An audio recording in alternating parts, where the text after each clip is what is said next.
Next, we'll go to public comments. I'm seeing there's 3 on Zoom. If we can turn that mic on again. Robert Bishop. We'll call Robert Bishop with Monica Wilbur on deck. Is Robert here? Yes, I am. Oh, you're on Zoom. Well, here we go. You're on Zoom, Robert. Okay. Thank you. Well, we got a couple minutes for you. So please proceed. I appreciate your time. Well, as you know, my name is Robert Bishop. I'm a resident of Utah County. I'm a father of several children who attend schools in Alpine School District, and I'm a precinct chair of the Republican Party in the neighborhood I live in. I recently sent an email to you to bring attention to your to a problem and some problematic materials that are being provided and used in our classrooms that are programs provided by Prodigy Education is the company. Prodigy's programs and materials use messages, both subvert and overt, that promote concepts from critical race theory as well as gender and sexual ideologies and beliefs throughout their programs. As is readily apparent from the materials at the links that I provided to you in an email I sent a couple of days ago, and those are taken straight from Prodigy's website. You can see that Prodigy promotes and uses these ideologies and theories by including and using messages like that white students need to be taught things such as acknowledging their white privilege, and that students should be treated differently in the name of equity based on categories such as race, gender, religion, and sexual orientation.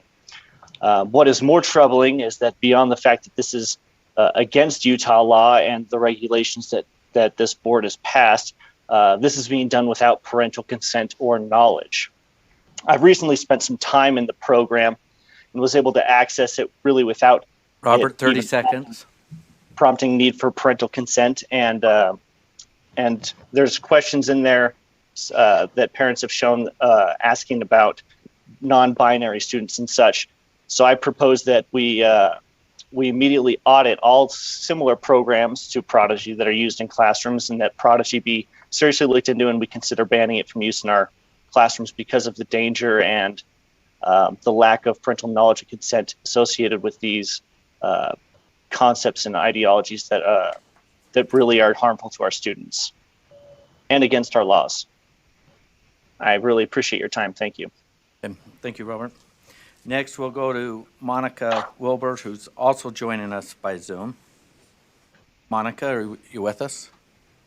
I am. Thank you, Chair. Hello to the board. I believe I've been approaching the board consistently for about 10 months now, and the vast majority of the board has shown very little interest in the evidence I've shown that kids and parents are being shortchanged by public ed, which is kind of strange since the board seems to vote for any contract or program with an evidence-based label. Much of your romance with evidence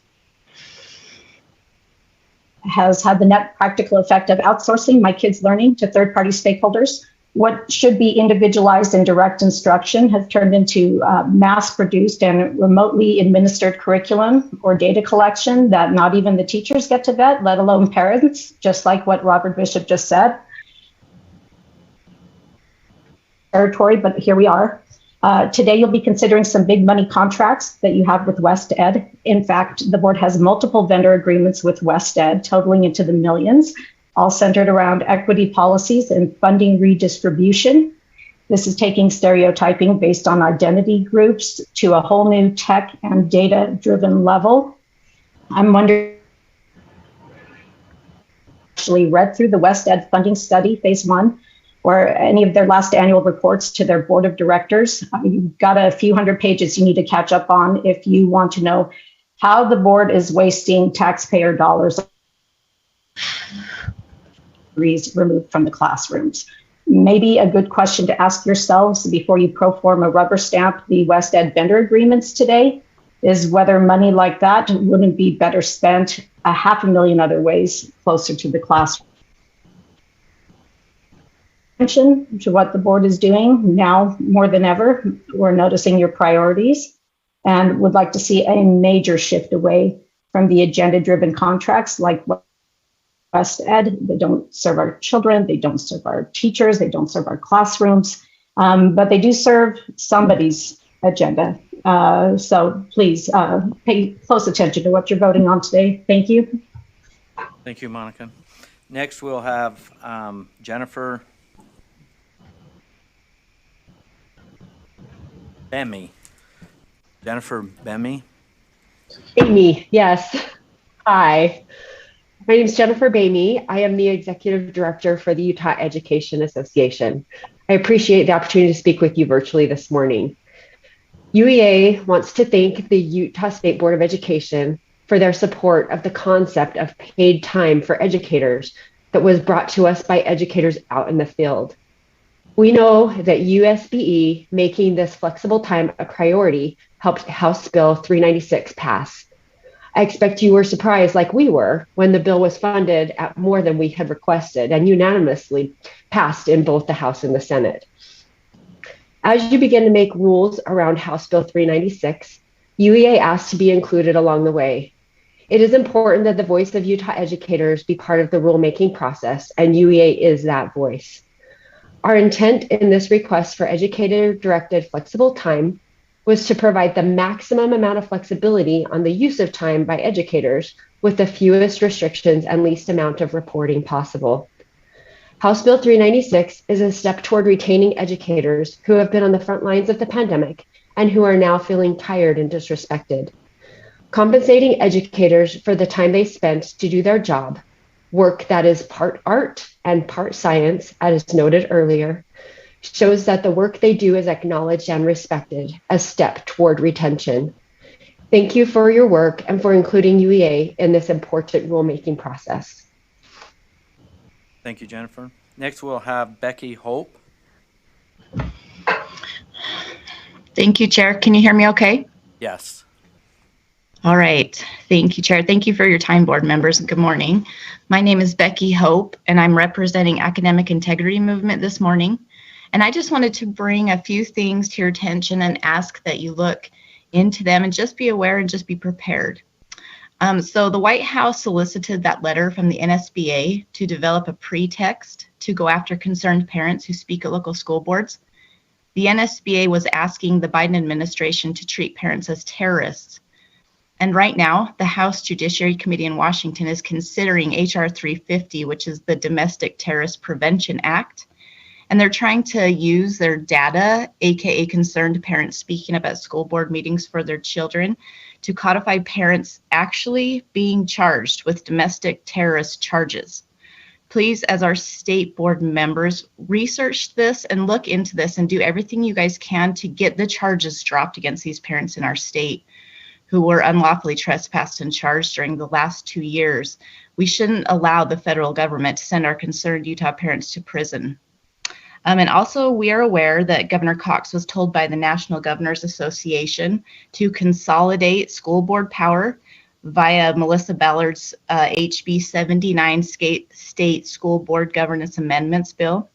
So this would give the power to lessen the school board member numbers, and then it would give all the power to the state superintendent and the USBA, therefore consolidating power to just a few instead of all the state and local board members. We very strongly oppose this and hope you will as well in the future as a whole board. And we'd also like to ask you to consider writing a parents as primary stakeholders resolution to amend our state constitution to solidify parent rights and to be directly in line with State Code 62A 4A 201. And also, we know that Christy Sweat will be the NSBA president. She's here from Utah, but we still urge you strongly to withdraw from the NSBA. And we also would urge you to reform the USBA. Other states have withdrawn from the NSBA. Becky, and can you sum your comments? Oh, yeah, you bet. Is my time up? Thank you. Yep. Oh, sorry. Okay, sorry. No, that's okay. Thank you. Oh, okay. Thank you. That was your sum. Okay, thanks. Next, we'll have Bernadette Brockman. Bernadette, are Good you with morning. us? Can you hear me okay? Yes, please continue. Great, thank you. Thank you. My name is Bernadette Brockman. Thank you for having me this morning. As you're aware, R277-489 is the Kindergarten Entry and Exit Assessment Program. Under Section 3, it states that an LEA shall administer a kindergarten entry assessment approved by the superintendent to each kindergarten student sometime within 3 weeks before the first day of kindergarten and 3 weeks after the first day of kindergarten. It also mentions the same for an exit assessment. According to 53E-9-203, except as provided in subsection 7, section 53G9-604, and section 53G9-702, policies adopted by a school district or charter school under section 53E9-202 shall include prohibitions on the administration to a student of any psychological or psychiatric exam, test, or treatment, or any survey, analysis, or evaluation without the prior written consent of the student's parents, in which the purpose or evident intended effect is to cause a student to reveal information, whether the information is personally identifiable or not, concerning the students or any family members, political affiliations, or except as provided under section 53G-10202 or rules of the state board, political philosophies. And it goes on, mental or psychological problems, sexual behavior, orientation, or attitudes. And I'm sure you're aware of that. R277-489 is an action item on the agenda this morning, and discussions should include and reference 20 seconds. And reference 53E9-203. It clearly states prior written consent is required in all grades, kindergarten through grade 12. The amount of data being collected on children in the school system is alarming, and parents should know and have access to the types of surveys, assessments, evaluations, analysis prior to the child engaging in the activity. LEA should adhere to 53E9-203 prior to administering any assessment. Thank you for your time and consideration. Thank you, Bernadette. This concludes our public comment agenda item. We want to remind the public that they're welcome to send written comments to board@schools.utah.gov.